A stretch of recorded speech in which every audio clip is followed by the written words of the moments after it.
Kitty Bobo is a short Cartoon Network pilot featuring one Kitty Bobo, a cat boy who recently came in possession of a cell phone. He immediately shows it off to his friends in the worst way, deliberately flaunting it to make them jealous. After all, he has something they don't. That means his social standing has increased, and he intends to act like it. And mostly, that entails constantly reminding people that he has a cell phone.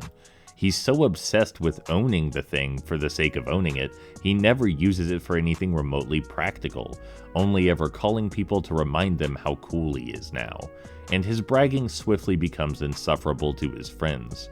The short is mostly concerned with demonstrating Kitty's lack of social and emotional intelligence as he becomes blinded by the splendor of a fancy new toy, and believes said toy compensates for his lack of personality and responsibility. I may have just made Kitty sound absolutely awful, but honestly, he's just a normal brat.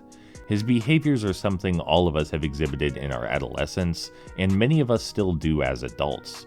We often believe we're more important or more special for the nice things we own, and we try to climb the social hierarchy through those possessions.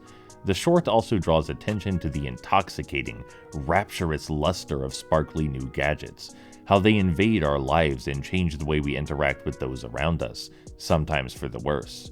It's easy to believe that fancy material possessions will make us or our lives better, but that's only the case if those possessions are put to practical, healthy use.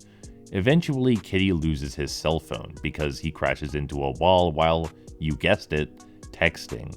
His irresponsible usage of his device is ultimately his undoing, and he now has to live in a world without his improved social standing. But to make matters worse, now everyone else around him has their own phone, and he's the one left behind, giving him a bitter taste of his own medicine. Overall, Kitty Bobo is a fairly normal slice of life, yeah, I think we can admit that.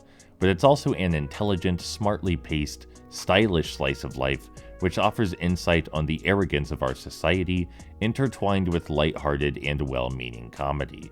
It would have been lovely to see what other stories could have been told, and it's a shame we never got to see any.